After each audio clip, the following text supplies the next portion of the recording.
ጤና ይስጥልን የከበረ ሰላምታችን በመላው ዓለም ሆናችሁ ቃል ስፖርት ዩቲዩብ ቻናላችንን ለምትከታተሉ ውድ አድማጮቻችን ሁሉ ይድረስ ብለናል። ከእናንተ ከሆነው ቃል ስፖርት ዩቲዩብ ቻናል ለዚህም ሰዓት መርጠን ያሰናዳላችሁን ስፖርታዊ ጥንቅሮች በቅደም ተከተል እንደ ሁልጊዜው እያደረስናችሁ ቆይታ የምናደርግ ይሆናል። እስከ ፕሮግራማችን ፍጻሜ ከኛ ጋር ስትቆዩን ላይክ፣ ሰብስክራይብ እና ሼር ማድረግ እንዳይረሳ። ሀሳብ አስተያየታችሁን በወቅታዊ ጉዳዮች ላይም እንደ ሁልጊዜው ዛሬም ልታጋሩን ትችላላችሁ።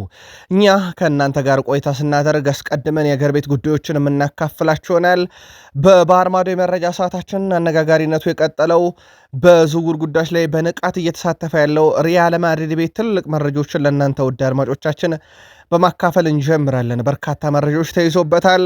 የባርሴሎናውም ኮከብ በክለቡ መቆየትን መርጧል። ከዛ ውጭ የባርሴሎና ተስፋ አልቆረጠበትም ስለተባለ ዝውውርና በጉዳት ጉዳይ በባርሴሎና ቤት የቡድን ዜና ይዘናል። የዝውውር መስኮቱ የዓለም ዋንጫ ዛሬም ለእናንተ ውድ አድማጮቻችን በስፋት መረጃ ተይዞበታል። በፕሪሚየር ሊግ የመረጃ ሰዓታችን የተጠናቀቁ በርካታ ያሉ ዝውውሮች አሉ። የሚጠበቁ ሁነቶችም አሉ። በጥቂት ሰዓታት ውስጥ የሚጠበቁና የሚጠናቀቁ ነገሮች አሉ። በፕሪሚየር ሊግ እናደርሳቸዋለን። በአጫጭር ስፖርታዊ ጥንቅር የመረጃ ሰዓታችን ከሲቲ ጋር በተያያዘ ትልቅ ውሳኔ ተወስኗል። ሁጎ ቬናም ዳይሬክተሩ ምላሽ አላቸው ለዚህ ውሳኔ።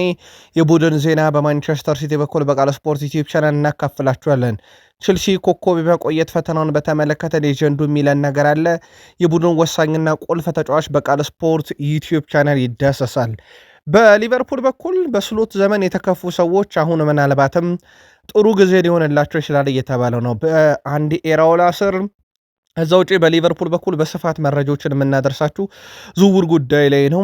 ወደ ቡድኑ ላይ መጣ ይችላል እየተባለ ነው አንድ ተጫዋች። ከዛ ውጪ በቡድን ዜና በሊቨርፑል በኩል ሰንባች እና ተሰናባቾች በቃል ስፖርት ዩቲዩብ ቻናል ተይዟል።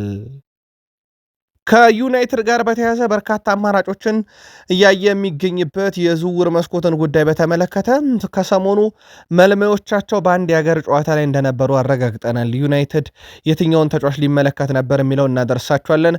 በርካታ የዝውውር እንቅስቃሴዎችን እያደረገ የሚገኘው ማንቸስተር ዩናይትድ ቤት ወቅታዊ የዝውውር ጉዳዮችና ቀጣይ የሚጠበቁ ሁነቶችን በቡድን ዜናም በማንቸስተር ዩናይትድ በኩል በቃል ስፖርት ዩቲዩብ ቻናል ተይዟል። የአርሰናሉ ወሳኝ ተጫዋች ባለሙያ ዋንጫ ላናየው እንችላለን። በጣም አሳዛኙ ዜና ነው። የቡድን ዜና ይዘንበታል። በዝውውር ጉዳይ ላይ አርሰናል ቤት የተወሰኑ ትልቅ ውሳኔዎችና የሚጠበቁ ሁነቶች አሉ። ወደ ቀድሞ ክለብ ትመለሳለሁ የተባለ አርሰናላዊም አለ። አርሰናላዊ ሰው ሾሟል። ለየት ያለ ሰበር መረጃን በጉዳዩ ላይ ይዘንበታል። የቡድን ዜና ማካተናል። በርካታ መረጃዎችን ነው የምናነሳው። በአርሰናልን በኩል ላይክ፣ ሰብስክራይብ፣ ሼር ካረጋችሁን አጋርነታችሁን ካሳያችሁን ለእኛ በብዙ ይጠቅመናል። ቃል ነኝ መረጃውን እያጋሯችሁ ከእናንተ ጋር ቆይታ የማደርገው። በድጋሜ መልካም ቆይታ ተመኘን። በአገር ቤት እንጀምር። የኢትዮጵያ ብሔራዊ ቡድን ከማላዊ ጋር ያደረጉትን ሁለተኛ አቋም መፈተሻ ጨዋታ በትላንትናው ዕለት 1-1 በሆናቸው ውጤት አጠናቀዋል። በድሬዳዋ ስቴዲየም በተደረገው መርሃ ግብር ዋሊያዎቹን እየተመሩ በነበረበት ሰዓት ቢኒያም ባስቆጠራት ግብ ነበረ አቻ መሆን የቻሉት። ብሔራዊ ቡድኑ ከቀናት በፊት ያደረገውን የመጀመሪያ ወዳጅነት ጨዋታ 1-0 ማሸነፉ የሚዘነጋ አይደለም። የኢትዮጵያ ብሔራዊ ቡድን የ2027 የአፍሪካ ዋንጫ ማጣሪያ ውድድሩን መስከረም ላይ ጀምሮ ያደርጋል። ይሄ የአቋም መፈተሻ ጨዋታ ነበረ። ሁለቱም ጨዋታዎች ግን ከማላይ ጋር የነበሩ ናቸው። ጨዋታውን በተመለከተ በምሽት መረጃችን ለማድረስ ያልቻልነው የምሽት መረጃ እኛ በምናደርስበት ወይም በምናዘጋጅበት ሰዓት ጨዋታው እየተካሄደ ስለነበረ ብቻ ነው። ውድ ቤተሰቦቻችን በሀሳብ መስጫ ሳጥናችን ላይ ግን በርካቶች ውጤቱን ስጽፉልን ነበረ። እጅግ አድርገን አመስጋኞች ነን። የአውሮፓ መረጃችንን ከሪያል ማድሪድ እንጀምር። ሁለት ትልልቅ የዝውውር መረጃዎችን እናስቀድም። ያው መነጋገሪያነቱ የቀጠለው የዩሊያን አልቫሬዝ ጉዳይ እንደተባለውን ፍሎሬንቲኖ ፔሬዝ 150 ሚሊዮን ዩሮን ያዘጋጁት ለሱ ነበረ። በእርግጥ የስፔን መገናኛ ብዙሃን ይህን መረጃ በሰበር አውጥተውት እኛም በቃል ስፖርት ዩቲዩብ ቻናል አጋርተነው ነበረ። እሳቸው ያቀረቡት የዝውውር ሂሳብ እንግዲህ ለዩሊያን አልቫሬዝ ሲሆን ከዚህ ጋር በተያያዘ አትሌቲኮ ማድሪዶች ወዲያው ነበረ ምላሽ የሰጡት። ፕሬዚዳንቱ በተለይም ወጥተው ኤነሪኬ ካርሴዞ ወዲያው ነው ምላሽ የሰጡት። የሚሸጥ አይነት ተጫዋች አይደለም ብለዋል። እናም ጠንከር ያለ መልእክትም ለባርሴሎናም ለሪያል ማድሪድም ለፈላጊዎቹ ይፋ አድርጓል። ትንሽ ግን ለየት ያለ ነገር ውድ ቤተሰቦቻችን የአትሌቲኮ ማድሪድ ስላቅ በማህበራዊ ትስስር ገጻቸው ለባርሴሎና ብቻ አይደለም ለሪያል ማድሪድ ነው። ትላንትና የካቶሊኩ መሪ ቅዱስነታቸው በቤርናቢዮ ተገኝተው ነበረ። ያን ቁጥር መለያ ሲሰጣቸው እኔ ሁላችንም የእግር ኳስ ተጫዋቾች ደጋፊ ነን፣ በግል ግን የሪያል ማድሪድ ደጋፊ ነኝ ያሉበት ቪዲዮ የተቆረጠ ነው። አትሌቲኮ ማድሪድ የሚደግፋሉ ይላል። ሁለተኛ እንግዲህ ምስጋና ማቅረብ አትችሉም ይሏቸዋል ሪያል ማድሪድን። ዩሊያን አልቫሬዝን አንሸጥም፣ ለመሸጥ ማሰበን አናቅም፣ ከባርሴሎና በላይ እናንተ ናችሁ ያሳቃችሁን የሚሉ በኦፊሻል ገጻቸው ላይ የተጻፈ ጽሁፍ ነው። በነገራችን ላይ ጉዳዩ በመላው ዓለም በጣም መነጋገር ይሆናል። ለማንኛውም 500 ሚሊዮን ዩሮ ያልከፈለ ዩሊያን አልቫሬዝን አይወስድም ተብሏል። ጉዳዩ በጣም አነጋጋሪ ሆኗል።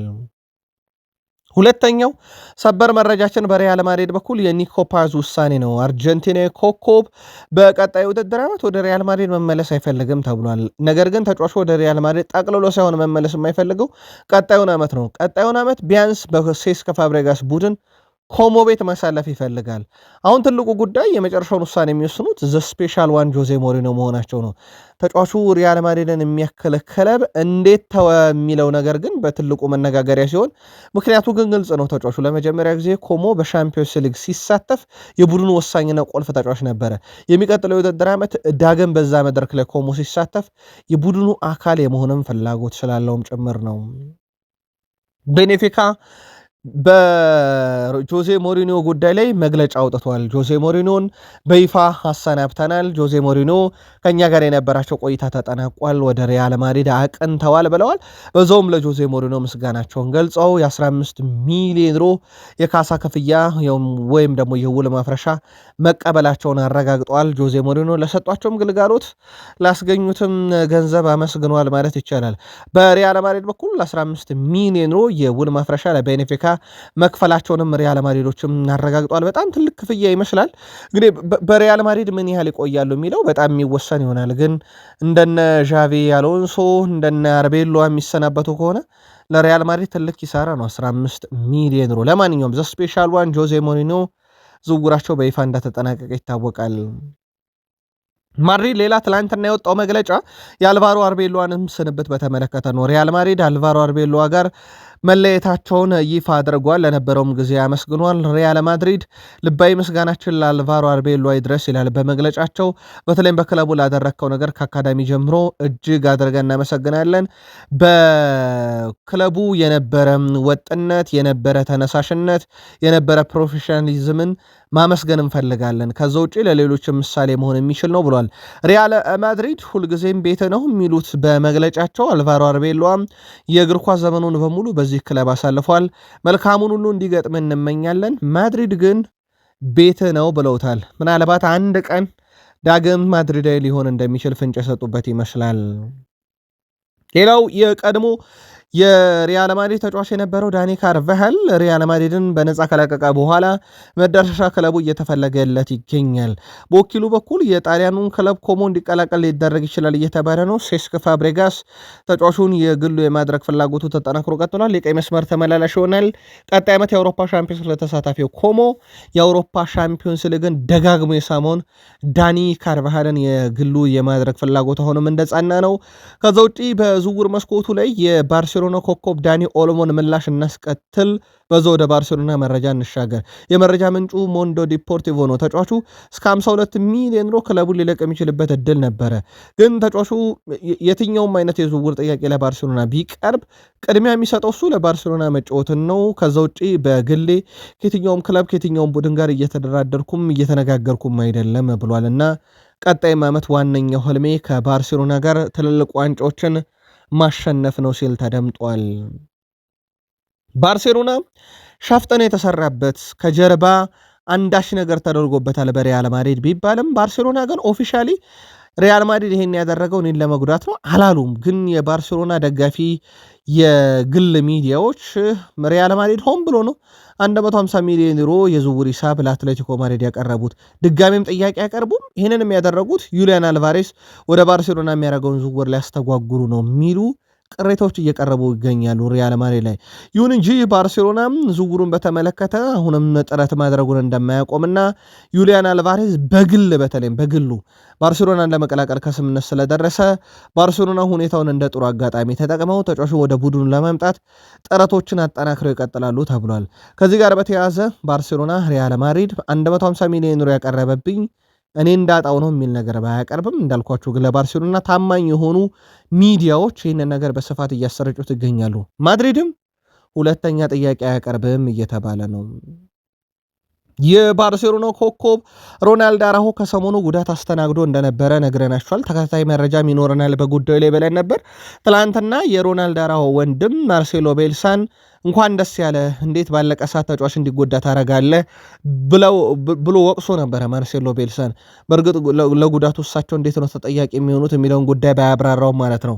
አሁን ሞንዶ ዲፖርቲቮ መረጃውን እንዳወጣው ከሆነ ተጫዋቹ ወደ ባርሴሎና እንደማይመለስ በዛው በኡራጋይ እንደሚቆይና ቢያንስ በሶስተኛው ጨዋታ ላይ ኡራጋይ ከስፔን በሚያደርጉ ጨዋታ ላይ ሊገኝ እንደሚችል ይፋ ተደርጓል። ስለዚህ በቀጣይነት ለስፔኑ ክለብ ባርሴሎና የሚጫወተው ሮናልዶ አራሆ ራሷ ስፔንን ኡራጋይ ስትገጥም ከጉዳቱ አገግሞ ይጫወታል የሚለው መረጃ በስፋት ተሰራይቷል። ቃል ስፖርት ዩቲዩብ ቻናል አዲስ ነገር ካለ በተከታታይ የምናመጣ ይሆናል።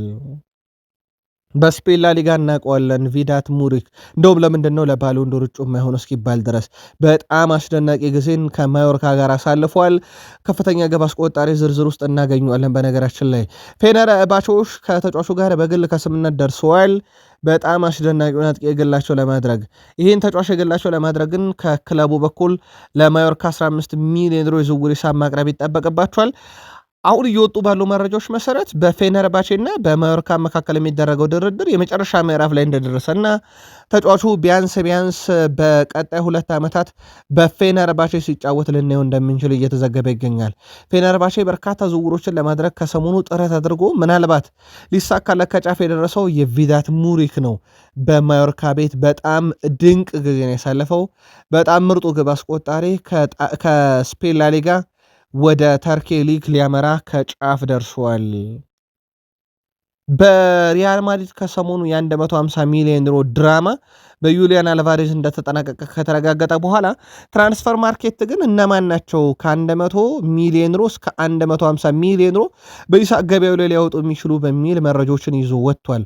ሁለቱ እንግሊዛውያንን ያስቀድማል። ቡካዮ ሳካ 110፣ ዴክላን ራይስ 120፣ ዲዜር ዱዊ 120 ሚሊዮን፣ ቪታኒ 140 ሚሊዮን፣ ዦዋ ኔቬዝ 140 ሚሊዮን፣ ክቫቻ ክቫራትስኬሊያ 140 ሚሊዮን እና ፔድሪ 150 ሚሊዮን ዩሮ ሊያወጡ የሚችሉ ናቸውና እነኚህ ወጣትና ኮከብ ተጫዋቾች ከ100 እስከ 150 ሚሊዮን ዩሮ ወጪ ሊያስወጡ የሚችሉ ገበያው ላይ ናቸው ይላል። እነኚህ ተጫዋቾች ግን በሚጫወቱባቸው ክለቦች ለገበያ የሚቀርቡም ለገንዘብ ተብሎ የሚሸጡ ተጫዋቾች እንዳልሆኑ ይታወቃልና ትራንስፈር ማርኬት ምንም እንኳን ገዢ መጥቶ ይሄን ያህል ገንዘብ ቢያቀርብም ባለቤት ክለቦች ግን ለገበያ ያቀርቧቸዋል ተብሎ አይጠበቅም የሚል መረጃ ነው ይዞ ወጥቷል። በበርካታ የፕሪሚየር ሊግ ክለቦች ይፈለግ ነበረ። በተለይ ኒውካስል ዩናይትድ እና አርሰናል ጨምሮ ስማቸው በስፋት ሲያያዝ ነበረ። አሁን ላይ የአታላንታውን የቀኝ የተመላላሽ ስፍራ ተጫዋች ማርኮ ፓሌስትራን የግላቸው ለማድረግ ኢንተር ሚላኖች በጣም ጠንካራ ስራን እየሰሩ ይገኛሉ። በተለይም ዴንዝል ዳምፍሪስን ለሪያል ማድሪድ አሳልፎ የሰጠው ኢንተር ሚላን የቀይ መስመር ተመላላሽ ቦታውን ታዲያ በሌላ ወጣት ተጫዋች ለማጠናከር ስራዎችን እየሰሩ ይገኛሉ። ፋብሪዚዮ ሮማኖ ጨምሮ በርከት ያሉ ታማኝ የዜና ምንጮች አታላንታዎች እስከ 45 ሚሊዮን እስካገኙ ድረስ ተጫዋቹን ይሸጡታል ተብሎ ይታሰባል። በእርግጥ ዴንዝል ዳምፍሪስን 20 ሚሊዮን ዩሮ አካባቢ ነው ኢንተር ሚላኖች ለሪያል ማድሪድ አሳልፈው የሰጡት። ከዛ ውጪ በዝውውር መስኮቱ ላይ የሳውዲ ክለቦች አልሂላል እና እንደዚሁም ደግሞ አልናስር የባርሴሎናን ኮከብ ራፊኒያን ይፈልጋሉ ተብሎ ነበረ፣ ግን ያ ዝውውር እንደማይሆን ተረጋግጧል። ከዛ በዘለለም የኤስ ሚላኑን ራፋኤል ሊያውን የግላቸው የማድረግ ፍላጎት አላቸው። ይህን መረጃ እስካጠናቀርንበት ሰዓት ድረስ ራፋኤል ሊያውም ይሁን ራፊኒያ ዝውውሩን ለመፈጸም ፈቃደኛ እንዳልሆኑ እየተነገረ ይገኛል። ቃል ስፖርት ዩቲዩብ ቻናል ላይ ትገኛላችሁ። መረጃዎቹን እያጋሯችሁ ቆይታ የማያደርገው እኔ ቃል ነኝ። ላይክ ማድረግ እንዳይረሳ። ዓለም ዋንጫና ብሔራዊ ቡድን ነክ መረጃዎቻችን እንሻገር። ላይክ እያደረጋችሁን አብራችሁን ቆዩን። ከዓለም ዋንጫ ጋር በተያያዘ ያው በርካታ ሌጀንዶች ትንታኔዎችን ይሰጣሉ በግዙፍ ሚዲያ ላይ እየቀረቡ በሀገር ቤትም ያንን ጉዳዮች በስፋት እየተመለከተን እንደሆነ ይታወቃል። ከዚህ ጋር በተያያዘ ሰርጂዮ ኩናጌሮ ከቀረበበት ሚዲያ አንድ ጥያቄ ቀረበለት። ለአንተ ሜሲ ወይንስ ፔሌ ተብሎ ጠይቆ ነበረ። ምላሹን እንንገራችሁና እናንተ ምን ለማለት ፈልጎ ነው ሰርጂዮ ኩናጌሮ የሚለውን ጻፉልን። ሰርጂዮ ኩናጌሮ በፔሌ ዘመን ግብ ጠባቂ እንኳን ጓንት አልነበረውም ብሏል። እቺን ብቻ ነው ያለው ከሜሲና ከፔሌ ማን ይበልጣል በሚል። በእርግጥ በሁለት የተለያየ ዘመን በሁለት የተለያየ የእግር ኳስ ፍልስፍና ውስጥ የከረሙን የነበሩ ሰዎችን ማነጻጸሩ ተገቢ ነው ወይ የሚል ጥያቄ እንዳለ ሆኖ በዛ አርጀንቲናን መረጃ እንቀጥል። አርጀንቲና በሊዮኔል ስካሎኒ ስር እየተመራች የፍጻሜ ጨዋታን ሽንፈት አይገጥማትም። 2021 ጀምሮ የአርጀንቲና የዋንጫ ጉዞ በዛው በላቲንም ይዘጋጁ የውድድሮችን የአህጉሪቱን ውድድሮችን ከዛ ውጭ የዓለም ዋንጫን ጨምሮ ፋይናሊዜሚያን ጨምሮ ያሳካ ቡድን ነው። አሁን ደግሞ የዓለም ዋንጫን ይጫወታል። በተከታታይ 4 የፍጻሜ ጨዋታን በሊዮኔል ስካሎኒ ስር አርጀንቲና ድል አደርጋለች። በጣም አስደናቂ ገድል ነው። ዘንድሮስ የዓለም ዋንጫ ለ5ኛ ጊዜ ታሳካዋለች የሚለው በትልቁ እየተጠበቀ ይገኛል። በሊዮኔል ስካሎኒ አሰልጣኝነት በሊዮኔል ሜሲ ፊት አውራሪነት በነ ኒኮ ፓዝ በነ ዩሊያን አልቫሬስ ታዳጊዎችና ተስፋ የተጣለባቸው ኮከቦች አርጀንቲና እየተመራች ተከታታይ 5ኛ ጊዜ ፍጻሜ ደርሳ ዋንጫ ትበላለች የሚለው በቀጣይ ምላሽ የሚያገኝ ይሆናል። የዓለም ዋንጫ መረጃችን ተከታታይ ሳምንቱን ሙሉ እያደረስናችሁ ነው። በነገራችን ላይ ለሚቀጥሉት 1 ወር ገደማ በላይ ቃል ስፖርት ዩቲዩብ ቻናልም ሰፊ ሽፋን በዓለም ዋንጫ ላይ እንሰጣለን። በዓለም ዋንጫ መረጃ ሰዓታችን ላይ ትገኛላችሁ። ላይክ እያረጋችሁን ቆዩን። ኬሊያን ምባፔ በዓለም ዋንጫ 2 ጊዜ ተሳትፏል። አሁን 3ኛውን እየተሳተፈ ይገኛል። በጣም አስገራሚ ግን በ2 የዓለም ዋንጫ 2 ጊዜ ፍጻሜ የተጫወተ ተጫዋች ነው። 2018 ላይ ቀንቶት ወስዶታል። 2022 ላይ በፍጻሜው ተሸንፏል በአርጀንቲና። በጣም አስገራሚ ነገር በ2 የፍጻሜ ጨዋታ 4 የዓለም ዋንጫ ግቦች አሉት። ይህን ያደረገ አንድም ተጫዋች የለም። ውድ ቤተሰቦቻችን በዓለም ዋንጫ የፍጻሜ ጨዋታ ከሱ በላይ ግብ ያስቆጠሩ ተጫዋቾች ከሱ በላይ ተጫውተዋል። ከሱ ቀጥሎ የተጫወቱ ተጫዋቾች ከሱ በላይ ጨዋታን አድርገዋል። አብነት ያክል እነ ጂኦፍ ሃርት 3 አላቸው፣ ዚዳን 3፣ ፔሌ 3፣ ቫቫ የተባለ ቀድሞ ብራዚላዊ ተጫዋች 3 አላቸውና እነኚህ ተጫዋቾች ግን በርካታ የዓለም ዋንጫዎችን ተሳትፈው ነው 3 ግቦችን በፍጻሜ የደረሱት። ኬሊያን ምባፔ በ2 ነው። ዘንድሮስ ሀገሩ ፍጻሜ ተደርሳለች ወይ? እሱስ ምን ያህል ግብ ያስቆጠራል? የሚሮስላቭ ክሎዛን ሪካርድ ይሰብራሉ የሚለው ይጠበቃል። ሚሮስላቭ ክሎዛ በጣም አስደናቂ ጀርመናዊ ተጫዋች ምናልባትም ይሄ ከ2000ዎቹ አጋማሽ እስከ 2014 የዓለም ዋንጫ ድረስ ሲጫወት ተመልክተ ነው ነበረ። በጣም አስደናቂ ተጫዋች ነው። በነገራችን ላይ 2014 የዓለም ዋንጫም ከፍተኛ ግብ አስቆጣሪ የነበረው ሚሮስላቭ ክሎዛ እንደነበረ የሚዘነጋ አይደለም። ጀርመናዊ ተጫዋች ልደቱ እየተከበረ ነው። 71 ግቦችን ለጀርመን ያስቆጠረ የምንጊዜም ከፍተኛ ግብ አስቆጣሪ፣ በዓለም ዋንጫ ታሪክ 16 ግቦች ያሉት ከፍተኛው ግብ አስቆጣሪ፣ የ2006 የዓለም ዋንጫ የወርቅ ጫማ አሸናፊ፣ የ2014 የዓለም ዋንጫ አሸናፊው ሚሮስላቭ ክሎዛ በጀርመን እግር ኳስ ውስጥ ከፍ ያለ ታሪክ አለው። ዓለም ዋንጫም ሲመጣ ሁልጊዜም እች ስም አትረሳም። ሚሮስላቭ ክሎዝ ዘንድሮ ሜሲና ኬሊያን ምባፔ እሱ ሪከርድ ያሻሽላሉ ተብለው በትልቁ እየተጠበቁ ይገኛሉ። በዓለም ዋንጫ ዙሪያ ኔይማር ጁኒየር ለብራዚል ብሔራዊ ቡድን የሞሮኮ ጨዋታ ጀምሮ መጫወት ይጀምራል ተብሏል። ይሄ ለተጫዋቹ በጣም አስደናቂ ነው። የተጫዋቹ እንግዲህ 2ኛ ጌም ከሃይቲ ጋር ይደረጋል። ለ100% ግን ለጨዋታዎቹ ይደርሳል ተብሏል። ያ ማለት ተጫዋቹ እንግዲህ ጥሪ ይደረግለታል አይደረግለትም ከሚል ውዝግብ ወጥቶ ጥሪ ተደረገለት። ከዛ በኋላ ከብሔራዊ ቡድኑ ጋር ልምምድ ሲሰራ ጉዳት አስተናገደ። ከዛ በሱ ቦታ ላይ እንደውም የቼልሲውም ዦዋ ፔድሮ ሊካተት ይችላል ሊመረጥ ይችላል የሚል መረጃ ቢወጣም አሰልጣኝ ካርሎ አንቸሎቲ ግን ይቀጥላል አይሄድም ካሉ በኋላ አሁን ለጨዋታ ይደርሳል እየተባለ ነው። በዚሁ አጋጣሚ ግን የዩሊያን አልቫሬዝም የኒኮ ፓዝም ጉዳይ 100% በአርጀንቲና ብሔራዊ ቡድን የተረጋገጠና ለጨዋታ ዝግጁ እንደሆኑ ተረጋግጧል። የዓለም ዋንጫ ብዙ አነጋጋሪ ነገሮችን እየሰማንበት እንገኛለን። ትላንት የሰማነው ደግሞ ትንሽ ፈገግም የሚያስብል ለየትም ያለ ነው። የዓለም ዋንጫ መክፈቻ ጨዋታ የሚያስተናግዱት 3 ሀገራት ናቸው እንደሚታወቀው ሜክሲኮ፣ ካናዳና አሜሪካ። ሜክሲኮ በጣም ሰላማዊት ሀገር ሆናለች። አሁን በዓለም ዋንጫ ላይ ከእንከንም ጋር ከአመፅም ጋር ከቪዛ ችግርም ጋር ከምንም መጥፎ ነገር ጋር ስሟ የማይሰማው ካናዳ ብቻ ናት። ሜክሲኮ የሰማናቸው ነገሮች አሉ። የአሜሪካ ደግሞ በጣም ለየት ያለ ነው። ትላንትና ስለ ሜክሲኮ የሰማነው የመክፈቻ ጨዋታው የሚደረግበት አዜክት ስቴዲየም መንገዱ ተዘግቷል። የተዘጋው በፖሊስ በጥበቃ በመንግስት አይደለም፣ ባመፀ ህዝብ ነው። በሺዎች በሚቆጠሩ ተቃዋሚዎች ወደ ስቴዲየሙ የሚወስደውን መንገድ ዘግተውታል። ስቴዲየሙ ሐሙስ የሜክሲኮና ደቡብ አፍሪካን የዓለም ዋንጫ የመክፈቻ ጨዋታ ያስተናግዳል። የመክፈቻውም ጨዋታ እሱ እንደሆነ ይታወቃል። መንገዱን የዘጉ ተቃዋሚዎች የደሞዝ ጭማሪና የጡረታ ማሻሻያ ህግ እስካልተደረገ ድረስ የምን የዓለም ዋንጫ ነው? ማንም እዚህ ስቴዲየም ዝር አይልም እያሉ ነው። የሀገሪቱ መንግስት ተቃዋሚዎች የጠየቁትን ማድረግ እንደማይችል ማሳወቁ ደግሞ ምናልባትም ሜክሲኮ ቅልጥ ወዳለ አመፅ ውስጥ እንዳትገባና የዓለም ዋንጫ የዓለም ጦርነት እንዳይሆን እየተሰጋ ይገኛል።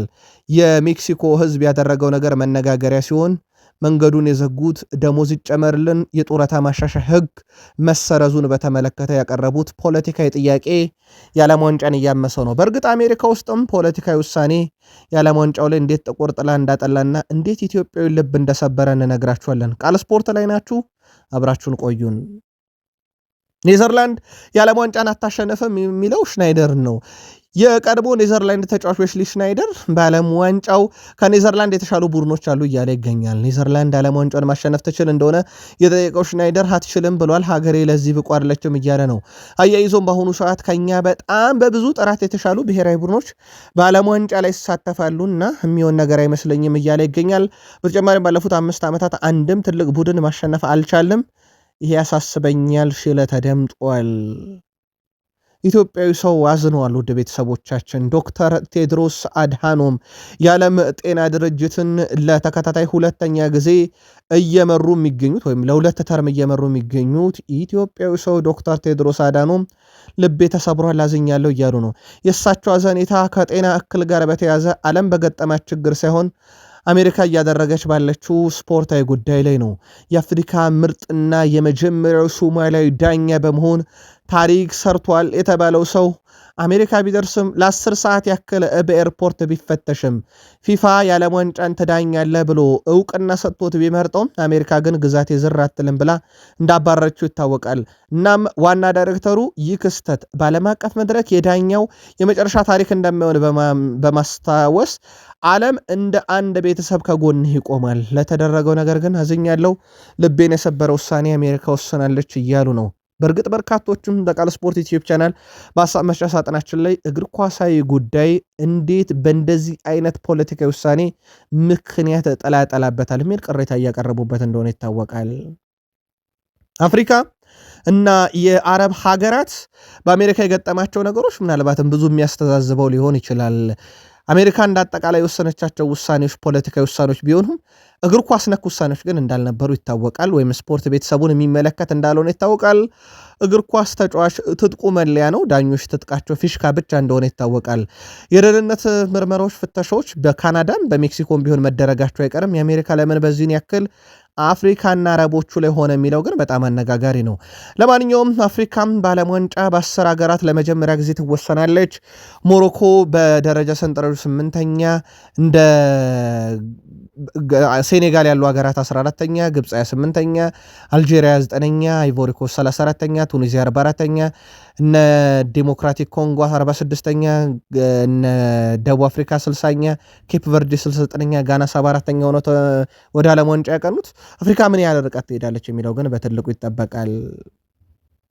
ተወዳጁን የእንግሊዝ ፕሪሚየር ሊግ የተመለከቱ መረጃዎቻችን በፊት አንድ በፕሪሚየር ሊጉ ነግሶ የነበረ ኮከብ ክርስቲያኖ ሮናልዶን እናስቀድም። ክርስቲያኖ ሮናልዶ በእንግሊዝ፣ ክርስቲያኖ ሮናልዶ በስፔን፣ ክርስቲያኖ ሮናልዶ በጣሊያን፣ አሁን በሳውዲ አረቢያ በአልናስር የሳውዲ ፕሮ ሊግን ባነሳበት ዓመት ወደ ዓለም ዋንጫ አቅንቷል። በዚህ ውድድር ዓመት ክርስቲያኖ ሮናልዶ ከአልካሌጅ ጋር በጣም አስደናቂ አክሮባቲክ ግብ አስቆጥሮ ነበረ። የሳውዲ ፕሮ ሊግ የዓመቱ ምርጥ ግብ ተብላ ተመርጣለታለች። ቃል ስፖርት ዩቲዩብ ቻናላችን ላይ ትገኛላችሁ። ከሀገር ቤት እስከ ባህር ማዶ የተመረጡ ስፖርታዊ ጥንቅር እያጋራናችሁ እንገኛለን። ከተወዳጁ የእንግሊዝ ፕሪሚየር ሊግ ብቻ ወዳገኘናቸው የዕለቱ ጥንቅሮቻችን እንሻገር። መረጃዎቹን እያጋራችሁ ከእናንተ ጋር ቆይታ የማደርገው ቃል ነኝ። ላይክ ካረጋችሁ ለኛ በብዙ ያግዘናል። በመረጃ ሰዓታችን ቆይታ ስታደርጉ ላይክ ማድረግ እንዳይረሳ። ወደ ፕሪሚየር ሊግ ተሻገርን። በፕሪሚየር ሊግ የተጠናቀቀ ዝውውር አለ። ራውል ሄሜኔዝ ወደ ወልቭስ ተመልሷል። ወልቭስን ዳግም ወደ ፕሪሚየር ሊግ በመመለስ ሂደት ላይ ከሚሳተፉ ተጫዋቾች አንዱ ሆኗል። ሜክሲካዊው የፊት መስመር አጥቂ በሞሊኒክስ የ5 ዓመት ቆይታ ነበረው። 57 ጎሎችን ያስቆጠረ 23 አሲስቶችን ያደረገ ከ166 በላይ የጨዋታ ጊዜን ያሳለፈ ነውና ለሞሊኒክስ እና ለወልቭስ አዲስ ሰው አይደለም። ራውል ሄሜኔዝ በቀጣይነት 9 ቁጥር መለያ ለብሶ ወልቭስን ከሻምፒዮንሺፕ ወደ ፕሪሚየር ሊግ መመለስ በተጀመረው ዘመቻ አካል ይሆናል ማለት ነው። ከፉልሃም ጋር በነፃውን እንደተለያየ ይታወቃል። ክሪስታል ፓላስ ያነገሱትን ያስከበሩትን አሰልጣኝ ኦሊቨር ግላስነርን በክብር ከሸኘ በኋላ የሌንሱን አዲሱን አሰልጣኝ አድርጎ ለመሾም ከውሳኔ ደርሷል። ፔርሴጅ ቀጣዩ የክሪስታል ፓላስ አሰልጣኝ እንደሚሆኑ ተረጋግጧል። በጣም ድንቅ ጊዜ ከሌንስ ጋር አሳልፈዋል። ፔርሴጅ ውሳኔውን ወስኗል። በቀጣይም የፕሪሚየር ሊጉን ክለብ ክሪስታል ፓላስን ለ3 ዓመት እንደሚያሰለጥኑም ተወስኗል። በትላንትናው ዕለት በተደረገም ስምምነት እስከ 29 ድረስ ኮንትራታቸው ሲቀጥል 1 ዓመት የማራዘም አማራጭን ያካተተ ነበረ። የእሳቸው ፊርማ በቀጣይ ጥቂት ቀናት ውስጥ ይፋ ይደረጋል። ስለዚህ የፓላስ አዲሱ አሰልጣኝ ፔርሴጅ ሆነዋል። ከሌንስ ጋር ያሳለፉትን አስደናቂ ጊዜ በፓላስ ቤት ይደግሙታል የሚለው ይጠበቃል። ኦሊቨር ግላስነር ግን ፓላስን እንደ ቡድን ተጫዋቾችንም በግል አብቅተዋል። ዛሬ ዓለም ላይ መነጋገር የሆነው ተጫዋች ኦሊሴ የእሳቸው ውጤት ነው። የነ ዣን ፌሊፔ ማቴታ፣ የነ ማርጉዌ፣ የነ ኤብሬቼዝ የሚጠቀሳል። ክሪስታል ፓላስ ያ ብቻ አይደለም። ውድ ቤተሰቦቻችን በዓለም ዋንጫ ከሪያል ማድሪድ፣ ከሊቨርፑል፣ ከቼልሲ፣ ከኤሲ ሚላን፣ ከዶርትመንድ በላይ በዓለም ዋንጫ የፓላስ ተጫዋቾች ይሳተፋሉ። እንዲህ አይነት ቡድን ነው ፔርሴጅ ለመረከብ የተስማሙት። ማንቸስተር ሲቲ ኮከቡን ተጫዋች እና ወደፊት ተስፈኛውን በቡድኑ እንደሚያቆየው አረጋግጧል። የ18 ዓመቱ ዲቫን ሙሳካ በማንቸስተር ሲቲ ቤት እስከ 2030 የሚያቆየውን የረጅም ጊዜ ኮንትራት ትላንትና ተፈራርሟል። ዴቪድ ሙካሳ ፊርማውን ካኖረ በኋላ እጅግ በጣም ደስተኛ መሆኑንና የዚህ ቡድን የረጅም ጊዜ አካል እንዲሆን እድሉ ስለሰጠው ሲቲዎችን አመስግኗል። የሲቲው ዳይሬክተር ሁጎ ቬና እሱ ላይ በጣም ትልቅ አቅም አይተነበታል፣ ለዛ ነው የምናቆየው እያሉ ይገኛሉ። ማንቸስተር ሲቲ ራሱን በአዲስ መልክ የማደራጀት ግዴታ ውስጥ ገብቷል። ከፔፕ ጋርዲዮላ እስከ ኮከብና ከዋክብቶቹን አጥቷል። የማጣት ስጋት ውስጥ ነው ያለው። በእርግጥ ትላንትና ቢያንስ የአማካኝ ስፍራው ተጫዋች ሮድሪ ወደ ሪያል ማድሪድ እንደማያመራ ቢረጋገጥም ግን ሌሎችንም ኮከብ ሊያጣ ይችላል። ሁጎ ቬና ግን አቅም ያላቸውን እያቆየን ነው ባሉበት መግለጫቸው ዴቪድ ሙካሳን እስከ 2030 ኮንትራቱን በሲቲ ቤት አራዝመዋል። ሪያን ሼርኪ በጣም አስደናቂ ጊዜን ያሳልፈዋል። ወደ ሲቲ ከመጣ በኋላ በተጫዋቹ የሚጠበቁ ነገሮች ነበሩ። አምና ሲፈርም ካስታወሳችሁ እኔ ኳስ ሲይዝ ደጋፊዎች ይቆማሉ ብሎ ነበረ። በእርግጥ በዚህ ውድድር ዓመት የእሱን ምርጥ ብቃቶች አይተናል። ቄንጥ በዛበት፣ ክለቦችን ባልሆነ መንገድ ሲቲ ላይ ያነሳሳል የሚሉ ቅሬታዎች ቀርበውበት ነበረ። የሁጎ ኤኪቲኬን መለያ ጨዋታ ሳያልቅ ለብሶ በጣም አነጋጋሪ ሆነ። አርሰናል ላይ ያደረገው ቄንጥ በሊቨርፑል ጨዋታ ጊዜ ኳስ ይዞ ሲስቅ የነበረበት ሂደት ክለቦችን ያልሆነ ነገር እንዲያደርጉ አድርጓል፣ እንዲነሳሱ አድርጓል ተባለ። ሰሞኑን ደግሞ ከፈረንሳይ ብሔራዊ ቡድን ጋር ፎቶ ሲነሳ ያደረገው ነገር መነጋገሪያ ነበር። ግን እንደዛ ያደረግኩት ሚኒስትሯን ላለመከለል ነው ብሎ ነበር። የፈረንሳይ ተጫዋች ሲቀልዱበት ነበር። ይህን ሁሉ ጊዜ ያሳለፈው ሪያን ሼርኪ አርሰናል ላይ በጣም ድንቅ ግብ አስቆጥሮ ነበረ። የማንቸስተር ሲቲ የዓመቱ ምርጥ ግብም ተብሎ እንደዚሁ ተመርጦለታል። የቼልሲው አሰልጣኝ መንበረ ስልጣናቸውን በቼልሲ ሲረከቡ 10ኛ ደረጃ ወጥቶ ያጠናቀቀ ቡድን እንደሆነ አውቀው የትኛውም የአውሮፓ መድረክ እንደማይሳተፍ አውቀው ነው። ግን ይህ ሁላ ኮከብ ከቼልሲ ሊለቅ ይችላል፣ ክለቡን ትተው ሊሄዱ ይችላሉ ብለው ግን አላሰቡትም። ያልጠበቁት ነገር ነው።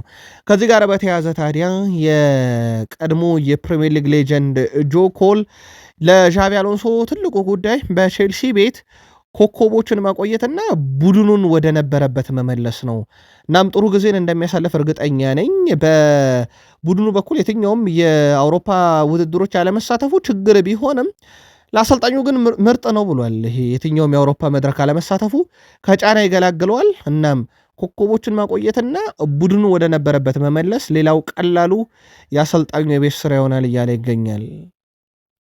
በቼልሲ በኩል እንዳልኳቸው አሰልጣኙ ኮከብ የማቆየት ፈተና አለበት። በዛው ልክ ግን ኮከብ የማቆየት ፈተና ውስጥ ውድ ቤተሰቦቻችን የማይሸጣቸው ተጫዋቾች ቼልሲ ራሱ ኦፊሻሊ የገለጻቸው አሉ። ብራዚላውያን ሶስቱ ተጫዋቾች ኤስታቪዮ፣ ዦዋ ፔድሮ እና እንደዚሁም ደግሞ አንድሬ ሳንቶስን አይለቅም። ኤስታቪዮ ፍላጎቴ የዓለም ምርጥ ተጫዋች መሆን ነው ብሏል። ይህ የአውሮፓ ሻምፒዮንስ ሊግ እና የዓለም ዋንጫን ማንሳት ነው የሚፈልገው ብሏል። ግን የዓለም ዋንጫ አልፎታል በዚህ ዓመት በጉዳት ምክንያት እንጂ ምናልባትም የዓለም ዋንጫ ላይ ከጉዳት ውጭ ቢሆን ኖሮ ጥሪ ይደርሳቸዋል ተብለው ከሚጠበቁ ተጫዋቾች አንደኛው ነበረ። ግን በጉዳቱ ምክንያት ወደ ዓለም ዋንጫ አልሄደም። ለቼልሲ የቅድመ ውድድር ዝግጅት ግን ይደርሳል ተብሎ ይታሰባል። በዘንድሮ ውድድር ዓመትም ያለውን የሻምፒዮንስ ሊግ ዋንጫ ማሳካት አይችልም። ምክንያቱም ቼልሲ በአውሮፓ ሻምፒዮንስ ሊግ አይሳተፍም። ለኢስታቪዮና ለቼልሲ ቀጣይ ውድድር ዓመት ቼልሲን ወደዚህ ግዙፍ መድረኮች መመለስ ነው። ምናልባት ተጫዋቹ በላቲን በሚደረጉ የሀገራት የዋንጫ ጨዋታዎች ላይ ግን የኮሜቦል ጨዋታዎችን ጨምሮ ግን በሀገሩ በትልቁ ይጠበቃል። ሪዮ ንጉማ በአርኔ ስሎት ዘመን ከተከፉ ተጫዋቾች አንደኛው ነው። የቼልሲ የሊቨርፑል ደጋፊዎችም ይህንን ያውቁታል። ሪዮ ንጉማ በቂ ደቂቃ አላገኘም በሚለው ሪዮ ንጉማ በአርኔ ስሎት ዘመን ስለነበረው የጨዋታ ደቂቃ በተመለከተም ቅሬታ ነበረው ተብሏል። ይህም በመሆኑ ምክንያት በመላው አውሮፓ የሚገኙ በርካታ ክለቦች በዚህ ክረምት በተለይም ስሎት የሚቆዩ ቢሆን ኖሮ ተጫዋቹን አሳምነው የግላቸው ለማድረግ ፍላጎት ነበራቸው። እንደ ባየር ሙኒክ ያለም ክለብ ወደዚህ ጥያቄ ሲመጣ እንደ ምክንያት የነበረው ተጫዋቹ በሊቨርፑል ደስተኛ አይደለም የሚል ነው። ነገር ግን ክለቡ ቦርዱም በተጫዋቹ ላይ ያላቸውን እምነት ገልጸውለት በቀጣይ በሚመጣው አሰልጣኝ ላይ ያንን ነገር እንደማይተገበር ወይም ደግሞ እሱ በቂ መጫወቻ ደቂቃ እያገኘ እንደሚመጣና በአርኔ ስሎት ዘመን የነበረው ሂደት እንደማይደገም ከነገሩት በኋላ ነው ያቆዩት። ስለዚህ የተጫዋቹና የአርኔ ስሎት አለመግባባት ነበረ ተጫዋቹን ለገበያ አቅርቦት የነበረው። አሁን ያ ችግር ተፈቷል። በእርግጥ ዲያን ሎቭረን ስሎት ናቸው ለሳላም ከክለቡ መልቀቅ ምክንያት። እሳቸው እንዲህ ባያደርጉ ኖሮ ሳላ በምርጥ ብቃቱ ዘንድሮ ሲጫወት እናየው ነበር ማለቱ ይታወቃል። በሊቨርፑል በኩል ተጫዋች ለማስፈረም በርካታ ጥረት ሲያደርጉ አንደኛው በጣም ትልቅ ጥረት አድርገውት የነበረው ኬን ኤች ሮህን ነበረ። ይህንን የሆፈንሄምን ተጫዋች ወደ ቡድኑ ለማምጣት በርካታ ጥረቶች የኸርታ በርሊኑ ተጫዋች ወደ ቡድኑ ለማምጣት በርካታ ጥረቶች አድርጎ ነበረ። ተጫዋቹ በጀርመን መቆየት ይፈልጋል ተብሏል። ከባየርን ሌቨርኩሰን በኩል ከፍተኛ ግፊት ነበረ። አርቢ ሌብዥንግም በተጫዋቹ በኩል ላይ ፍላጎት አላቸው በቋሚነት። እናም ተጫዋቹ ወደ ሊቨርፑል የሚያደርገው ዝውውር እንደማይሳካ ተረጋግጧል። ሊቨርፑል ዳግመኛ ጥረት ካላረገ ማለት ነው። ከዛ ውጪ በሊቨርፑል በኩል የሚጠበቁ ዝውውሮች ነበሩ። ምናልባት የዳርዊን ኑኔዝን ማንነት ትላንትና በተወሰነ መንገድ ለሊቨርፑልን ያስታውሰን ነበረ። በእርግጥ በቀዩ መለያ ይታወቃል። በቃል ስፖርት ዩቲዩብ ቻናል በሀሳብ መስጫ ሳጥናችን ላይ በርካቶች ዳርዊን ኑኔዝ ቢመለስ በተለይም ሁጎ ኤኬቲኬ ከጉዳት አገግሞ ወደ ፊትነሱ እስኪመጣ የፊት መስመር አጥቂው ኢሳክ ወደ ፊትነሱ እስኪመጣ ኑኔዝ ቢመለስ እያሉ ይገኛሉ። በእርግጥ ፊት መስመሩ ላይ የተወሰኑ ችግሮች አሉ፣ ግን ሊቨርፑል ቦርድ ያንን ያደርጋል ተብሎ እየተጠበቀ አይደለም። ከዛ ውጪ በርካታ ተጫዋቾችን የለቀቀው ሊቨርፑል በተለይም ኮከብና ከዋክብቶቹን እንደ ኮናቴ ያሉትን ለቋል። በነፃ ሳላን በነፃ ለቋል። እነኝን ለመተካት ጥረቶችን ያደርጋል። የኮናቴ ተተኪ እንኳን ተገኝቷል። ጎንካሎ ኢናሲዮ ነው። ጥረቶች እየተደረጉ ይገኛሉ። በቀጣይነት ሊቨርፑልም በተጫዋቹ በኩል ወኪሉን ለማነጋገር እቅድ ይዟል የተባለው ከሊቨርፑል ጋር በተያያዘም የዋናው ቡድን ብቻ አይደለም ከአካዳሚም በርካታ ተጫዋቾች ከክለቡ ይለቃሉ ተብሎ ይታሰባል። ግን ደግሞ በዛው ልክ ደግሞ የሚያቆያቸውን ተጫዋቾች አሉ። ያው ለጊዜው እነኚህ ተጫዋቾች ማን ናቸው በሚል ስማቸውን ከመግለጽ እንቆጠም፣ ምክንያቱም የአካዳሚ ፍሬዎች ናቸው። ግን እነኚህን የአካዳሚ ተጫዋቾች በርከት ያሉት የሚለቁ በርከት ያሉ ኮንትራት የሚራዘምላቸው ግን በዚህ ክረምት በሊቨርፑል ቤት አሉ። ማንቸስተር ዩናይትድ በዚህ ሳምንት አንድ የሀገራት ጨዋታ ላይ መለመዎቹን ልኮ ነበረ። ይሄ ጨዋታ በጣሊያንና በግሪክ መካከል የነበረ ጨዋታ ነው። ጨዋታው ላይ ማንቸስተር ዩናይትዶች መለመዎቹን የላኩት ደግሞ የፊት መስመሩን ለማጠናከር በሚደረግ ጥረት ላይ እንደ ፔዮ ኤስፖሲዮ ያለ በጣም አስደናቂውን አጥቂ ሁኔታ ለመመልከት ነው።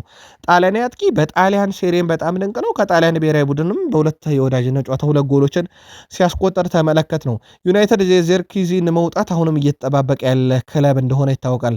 ከዚህ ጋር በተያያዘ ታዲያ ውድ ቤተሰቦቻችን የኤስፖስቲዮ ፈላጊ ግን ማንቸስተር ዩናይትድ ብቻ አይደለም። የተጫዋቹ በርካታ ፈላጊዎች አሉት። ተጫዋቹ እንደ 9 ቁጥር ብቻ አይደለም። በእርግጥ ሻርፕ ነምበር 9 ሆኖ መጫወት ይችላል። ግን ከዛም የተለየ በርካታ ጠንካራ ባህሪዎች አሉት። ተጫዋቹ በተለይም ጠንካራ ሰራተኛ ነው የሚለው ነገር በጣም ይነሳለታል። ፕረስ የማድረግ አቅሙም ከፍ ያለ ነው። በእርግጥ ጣሊያኖች ከኳስ ውጭ ያላቸው ሚናም በትልቁ እንደሚደነቅላቸው ይታወቃል። ከዛ ውጪ በዩናይትድ በኩል ሮበርት ሌዋንዶስኪ በበርካታ ሌጀንዶች ስሙ ከዩናይትድ ጋር እያያዝ እንጂ ማንቸስተር ዩናይትድ ሌዋንዶስኪን በማምጣት ሂደት ላይ አንዳችም ጥረት እያደረገ አይደለም። ከዚሁ ጋር ተመሳሳይ የሆነው የቶትናም ሆትስፐርሱ የተከላካይ ስፍራ ተጫዋች ክርስቲያን ሮሜሮን በተመለከተ ነው። ዩናይትድ ኦፊሻል ጥያቄ አላቀረበም፣ በዝርዝር ውስጥ ግን አካቶታል። በዚሁ አጋጣሚ ግን ለቃል ስፖርት ዩቲዩብ ቻናል ለዩናይትድ ቤተሰቦቻችንም እንደዚሁም በአጠቃላይ የዝውውር መስኮቶችን ወቅታዊ ሁኔታ ለመከታተል በየስፖርት ሚዲያው ጎራ ለምትሉድ ቤተሰቦቻችን አንድ ክለብ ተጫዋችን በዝርዝር ውስጥ አካተተ ማለት በመለሚዎቹ በኩል ይመለከተዋል ማለት ነው። ተጫዋቹ ከኛ ቡድን የጨዋታ መዋቅር ሲስተም ከአሰልጣኙ ፍልስፍና ጋር ይሄዳል የሚለው ነው። በዝርዝር ውስጥ የተካተተ ተጫዋች በዚህ መልኩ ከተገመገመ በኋላ ይሆናል ከተባለ ደግሞ የተጫዋቹን ቅርብ ሰዎች ያነጋግራሉ ስለ ተጫዋቹ ሁኔታ። ከዛ ቀጥሎ ወኪሉን፣ ከዛ ቀጥሎ ደግሞ ክለብን የማሳመንና ከተስማሙ ደግሞ ድርድሩ ይቀጥላል። ድርድር የሚካሄደው ደግሞ በአከፋፈል ሂደት ላይ ነው በብዛት። በዚሁ አጋጣሚ እናጥራው ብለን ነው ክርስቲያን ሮሜሮ በዩናይትድ በኩል በዝርዝር ውስጥ ያለ እንጂ ዩናይትድ ጥረት ያደረገበት ተጫዋች ግን አይደለም። ሌላው በማንቸስተር ዩናይትድ በኩል የአማካይ ክፍሉን ለማጠናከር የሚደረጉ ጥረቶች ተጠናክረው ቀጥለዋል።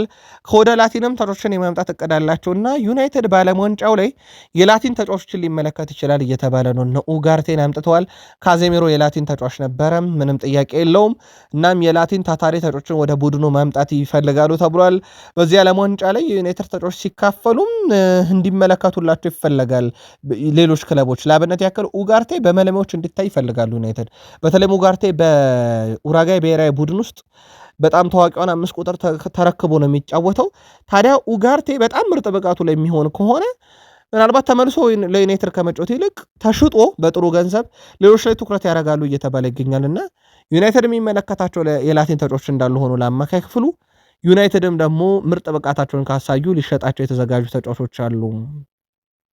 በዩናይትድ ዝውውር ከሰሞኑ ሌላ የሰማነው የማርኮ ኮሪያን ጉዳይ በተመለከተ ነበረ። ማንቸስተር ዩናይትድ ምንም አይነት ጥረት እያደረገ አይደለም። ይህም በዝርዝር ውስጥ አለ የሚባል እንጂ ጥረት ያደረገበት አይደለም። በተመሳይ ማንቸስተር ሲቲም ኮኮሪያን በዝርዝር ውስጥ አካተተ እንጂ ጥረት አላረገም። ትልቁ ጉዳይ ግን ኮኮሪያ ወደ ዩናይትድ ይመጣል ወይ በሚለው ጉዳይ ላይ በግል ተጫዋቹ እንግሊዝ መምጣት ሳይሆን እንግሊዝ ውስጥ ሌላ ክለብ መሄድ ሳይሆን ወደ ባርሴሎና ብቻ ማቅናት ነው። ዩናይትድ በዝርዝር ውስጥ ያካተተው ነው። ሊሻል ላይ ነው ትኩረት ያደረጉት በዝውውር ጉዳይ ላይ። ሌላው በዝውውር ጉዳይ ላይ በዩናይትድ በኩል ልናነሳ የወደድነው የማርከስ ራሽፈርድን ጉዳይ ነው። ዩናይትድ እስከ ጁን 15 ወይም በቀጣዮቹ 5 ቀናት የባርሴሎና ውሳኔ እየተጠባበቀ ይገኛል። ካልተሳካ 300,000 ፓውንድ በሳምንት እየከፈለው ዩናይትድ በቅድመ ውድድር ዝግጅት ያካፍለዋል ተጫዋቹን ከዓለም ዋንጫም በኋላ ማለት ነው እስኪሸጥ ድረስ። ከዛ ውጪ ማርቲኔሊም የባየር ሙኒክ እቅድ አካል እንደሆነ ይታወቃል። ከዚህ ጋር በተያያዘ የማንቸስተር ዩናይትድ ዝውውር ሽያጭ ላይም የተመረኮዘ ነውና የራሽፈርድ መልቀቅ ግን ለዩናይትድ በጣም ትልቁና አንገብጋሚ ጉዳይ ተደርጎ የሚታየው ነው። ይሳካላቸው ሽያጩ የሚለው በዚህ ዓመት በትልቁ ይጠበቃል። በማንቸስተር ዩናይትድ በኩል ሌላ ልናነሳ የወደድ ነው የጄሚ ካራገርን እሳቤ ነው። ጄሚ ካራገር ማንቸስተር ዩናይትድ በዚህ ውድድር ዓመት አልተፈተነም፣ ይልቁንስ ክለቡ ነው ጥቂት ነገሮችን መወጣት ያልቻለው ብሏል። በተለይም ቡድኑ አንደኛ ነገር በጣም ጠንካራ ኢኮኖሚ ገንብቷል። ኢኮኖሚን የገነባው ግን በትክክለኛው መንገድ አይደለም ብሏል ጄሚ ካራገር እንደ ትችት ያቀረበው። ዩናይትድ ዘንድሮ ያገኘው ገንዘብ ከታሰበውም በላይ ያውም አንድም የአውሮፓ መድረክ ተሳትፎ ሳይኖረው ያው በርካቶች የሚስማሙበት ጉዳይ ለዩናይትድ በዚህን ያክል ደረጃ ገንዘብ በዓመት ውስጥ ማግኘቱ ብራንድነቱን እንደ ምክንያት ያነሳሉ እንጂ ዩናይትድ እግር ኳሳዊ ምክንያት ገንዘቡን አላመጣለትም የሚለውን በርካቶች እንደ ማሳመኛ ምክንያት ያቀርቡታል። የዩናይትድ ብራንድ ክለቡን አሁንም እየታደገው ነው በሚል ከዚህ ጋር በተያያዘ አንድም የአውሮፓ መድረክ ያልተሳተፈም አንድም የጥሎ ማለፍ ጨዋታን ያልተጫወተ በጥሎ ማለፍ ጨዋታ በውስጥ ሊጎች ብዙ ርቀት ያልሄደ ክለብ ነው የሚለው ጄሚ ካራገር ናም ዩናይትድ ይህን ሀብት የገነባው በትክክለኛ መንገድ ባይሆንም ቀጣይ ውድድር ዓመት ግን ዩናይትድ በእርግጠኝነት ሀብቱንም ስኬቱንም በትክክለኛው መንገድ ያገኘዋል። ካሪክ ለዚህ የጀመረውን መንገድ የሚያስቀጥለው ይመስለኛል ሲል የግል መልከታውን አጋርቷል። ቃል ስፖርት ዩቲዩብ ቻናላችን ላይ ትገኛላችሁ። ላይክ፣ ሰብስክራይብ፣ ሼር ማድረግ እንዳይረሳ። መረጃዎቹን የማካፍላችሁ ቃል ነኝ። በድጋሚ አብራችሁን ቆዩን። የአርሰናሉ ኮከብ ቡካዮ ሳካ ዘንድሮ ለአርሰናል ዋንጫ መገኘት ለፕሪሚየር ሊጉ ቁልፍ ተጫዋች ነበረ። ያ ብቻ አይደለም። የአርሰናል የቡድን ግንባታ ውስጥ ወለም ዘለም ወይም ሳይዛነፍ የነበረ ሰው ከተጠቀሰ ሚኬል አርቴታና ቡካዮ ሳካ ናቸው። ከመጀመሪያው የትረስት ዘ ፕሮሰስ አካል ሚኬል አርቴታ እና ቡካዮ ሳካ እስካሁን አሉ። ዋንጫውም አንስተውታል። የዚህ ሁሉ ጥረት ባለቤት የሆነው ቡካዮ ሳካ ግን ዘንድሮ ተዳክሟል። የተዳከመው በብቃት ብቻ አይደለም በጉዳትም ጭምር ነው። ቶማስ ቱዌል ትላንትና ማረጋገጫ ሰጥቷል። ቡካዮ ሳካ 100% ፊት አላደረገም። ሳካ ከመጋቢት ወር ጀምሮ በትክክልም እየተጫወተ አይደለም። በአርሰናል ቤት ያ ሁሉ የገጠመው ነገር ጉዳት ነው ብሏል። እናም ጉዳቱ ሙሉ ለሙሉ አልዳነም ያሉት እሳቸው ልምምድም ሙሉ ለሙሉ እያደረገ አይደለም፣ በጣም እየተጠነቀቅን ነው፣ ጨዋታም 100% ስለማድረጉ እርግጠኛ አይደሉም እያሉ ነው እና ለተጫዋቹ ጥሩ ዜና አይደለም። በዓለም ዋንጫ ያክል ነገር ላይ በበቂ ሁኔታ እንዳልተገኘ አረጋግጧል። እሳቸውም ሳካ ስለሆነ ብቻ የተጠራ ይመስላል። ምናልባት ሌላ ተጫዋች ቢሆን ራሱ ሊተዉት እንደሚችሉ እሳቸው ፍንጭ የሰጡት የትላንትናው መግለጫቸው። ለማንኛውም ሊጫወት የሚችልበት እድል አለ፣ ግን ያኛው ሳካ ያ በጣም በጥሩ ፎርሙ ላይ ሆኖ የሚጫወተውን ሳካ ግን አጠብቁት እያሉ ነው እሳቸው በጉዳቱ ምክንያት። ከዚህ ጋር በተያዘ የአርሰናል መግለጫ ይጠበቃል። ከጉዳት ጋር በተያዘ ግን አርሰናል የሳሊባን ሰማን፣ አሁን ደግሞ ሳካ በእንግሊዝ ብሔራዊ ቡድን በኩል ጉዳቱ አሳሳቢ ነውና ልምምድ በሙሉ ለሙሉ እንዲያደርግ እያደረግናለን ወይም በልምምድ ውስጥም በጣም ጥንቃቄ እያደረግን ነው ተብሏል። በአርሰናል በኩል ወደ ቡድኑ ሊያመጡት አሰበው ግን ከተዉት ዝውውር ውስጥ አንዱ ቶኒ ሌቨርሜንቶ ነበረ። በነገራችን ላይ ሲቲም ትቶታል።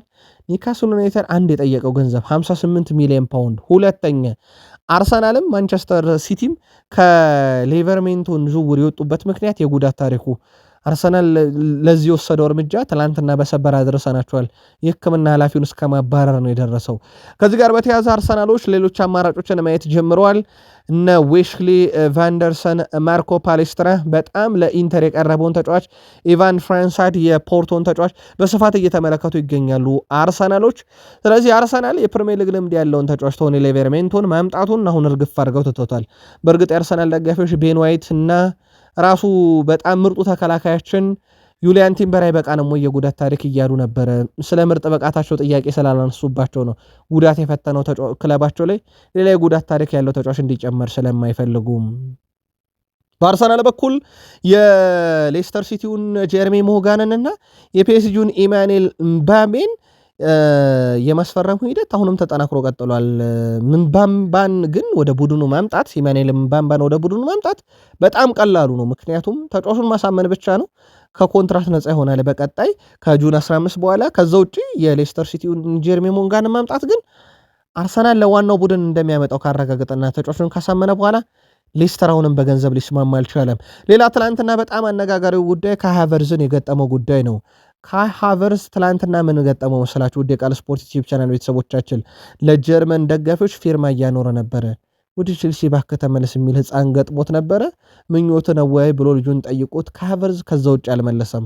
ካይ ሃቨርትዝ ሚኬል አርቴታ በጣም የሚወዱት ተጫዋች ነውና አርሰናልን ግን ይለቃል ተብሎ ፈጽሞ የሚታሰብ ተጫዋች አይደለም።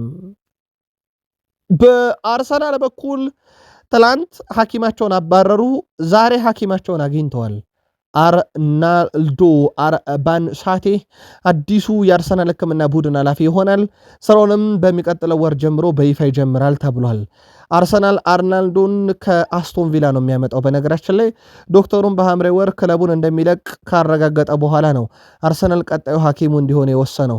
ትላንትና ሐኪማቸውን አባረዋል። አርሰናሎች በተለይም በቡድን ውስጥ የተንሰራፋውን የጉዳት ሂደት ለማቆም የሕክምና ቡድኑ ላይ እርምጃ መውሰድ ጀምረዋል። ሚኬል አርቴታ ጉዳትን ዋንጫ እንዳንበላ ያረገን ካሉ በኋላ ዘንድሮ በልተውታል። ስለዚህ አርናልዶ አርባንሻንቴ ቀጣዩ የአርሰናል የሕክምና ዋና ሰው ይሆናሉ ማለት ነው። ጉዳትን ይቀንሱላቸዋል ወይ? ያ ሚኬል አርቴታ ዋንጫ እንዳንበላ እያደረገን ነው ያሉት የጉዳት ታሪክስ ያካትማሉ የሚለው በቀጣይ ይጠበቃል። ከዛ ውጪ ጋብርኤል ሄንዜ በአርሰናል የመከላከል ሂደቱን በማጠናከር በጣም እየተወደሰ ያለው ሰው በአርሰናል ቤት ቀጣይ ኮንትራት ይፈርማል ተብሏል። የቀድሞ የዩናይትድ ሰው እንደነበረ ግን የሚዘነጋ አይደለም። ከዛ ውጪ በቀጣይ እናጠራዋለን ብለን በቃል ስፖርት ዩቲዩብ ቻናል ለአርሰናል ደጋፊዎች ያደረስነው አንድ መረጃ ነበረ። ይህ መረጃ የቪኒሺየስ ጁኒየርን ጉዳይ በተመለከተ ነው። እንዳልኳቸው አርሰናል ይፋ ጥያቄ አላቀረበም፣ በዝርዝር ውስጥም አላካተተውም። መረጃ የወጣው ሚኬል አርቴታ የግራ ክንፍ አጥቂ ለክለቡ እንዲመጣላቸው አሳስበዋልና ትልቅ ተጫዋች እንዲመጣ ይፈልጋሉ ከሚለው ጋር በተያያዘ ቪኒሺየስ ጁኒየር በሪያል ማድሪድ እየተገፋ ነው።